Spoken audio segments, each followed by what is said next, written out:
हजरत इब्राहीम अलैहिस्सलाम अल्लाह के अजीम पैगंबर थे। उनकी जिंदगी इम्तिहानों से भरी हुई थी। उन्होंने सारी जिंदगी अल्लाह के हुक्म पर अमल किया और कभी भी किसी चीज में उसकी नाफरमानी नहीं की। बहुत सालों तक उनके पास कोई औलाद नहीं थी।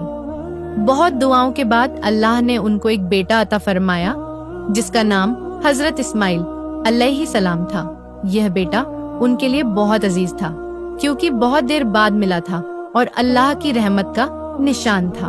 हजरत इब्राहीम अलैहिस्सलाम अपने बेटे से बहुत मोहब्बत करते थे, लेकिन वो अल्लाह से भी सबसे ज्यादा मोहब्बत करते थे।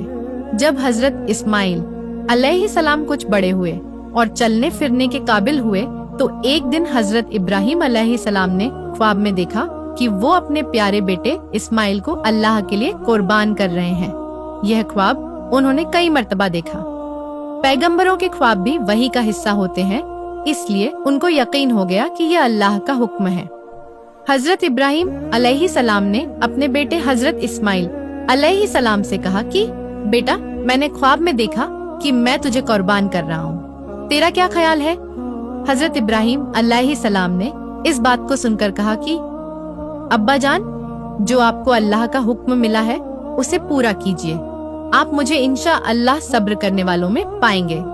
फिर दोनों बाप बेटा निकल पड़े। रास्ते में इब्लीस शैतान आया।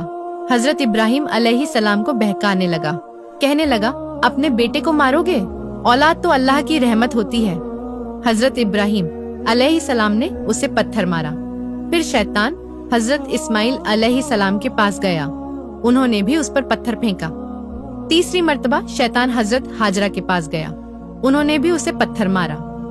आज मिना में जो जमरात है वो यही 3 जगह हैं जहां इब्लीस पर पत्थर फेंके गए। हजरत इब्राहीम अलैहिस्सलाम हजरत इस्माइल अलैहिस्सलाम को लेकर कुर्बानी के मकाम पर पहुँचे।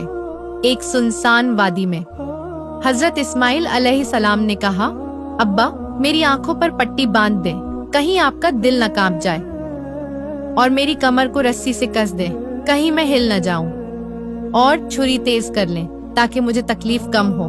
क्या जज्बा था इस जवान का। हजरत इब्राहीम अलैहिस्सलाम रो रहे थे, लेकिन उनका ईमान जिंदा था।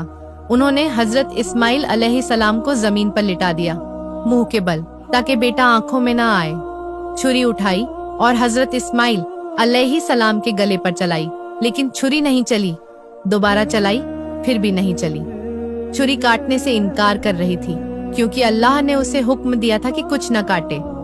तभी आसमान से निदा आई, ऐ इब्राहीम, तुमने अपना ख्वाब पूरा कर दिया, तुम्हारा इम्तिहान कामयाबी से मुकम्मल हुआ। यह एक अजीम कुर्बानी थी। फिर एक बड़ा दुम्बा जन्नत से भेजा गया और हजरत इस्माइल अलैहिस्सलाम की जगह उस दुम्बे को कुर्बान किया गया। हजरत इस्माइल अलैहिस्सलाम सलामत रहे और हजरत इब्राहीम अलैहिस्सलाम अल्लाह के सबसे अजीम बंदों में शामिल हो गए।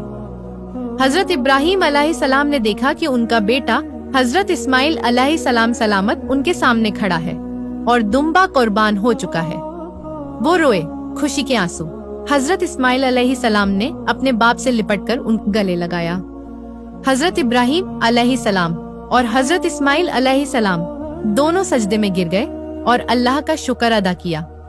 उस वक़्त अल्लाह ताला ने एक अजीम ऐलान फरमाया, और हमने बाद में आने वालों के लिए उसकी याद बाकी रखी। यानी यह अमल सिर्फ उस वक्त नहीं बल्कि कयामत तक यादगार बन गया। फिर अल्लाह ने हजरत इब्राहीम अलैहिस्सलाम के लिए और बशारतें भेजी। तुम अल्लाह के खलील हो, दोस्त। तुम्हारी नस्ल में नबुव्वत और बरकत होगी। तुम्हारी याद कयामत तक हर ईद पर ताज़ा की जाएगी। हर मुसलमान तुम्हारी सुन्नत में कुर्बानी करेगा। अगर आपको यह वाकया पसंद आए तो हमारे चैनल को जरूर सब्सक्राइब करें ताकि आप मजीद ईमान अफरोज वाकयात देख सकें। अल्लाह हाफिज।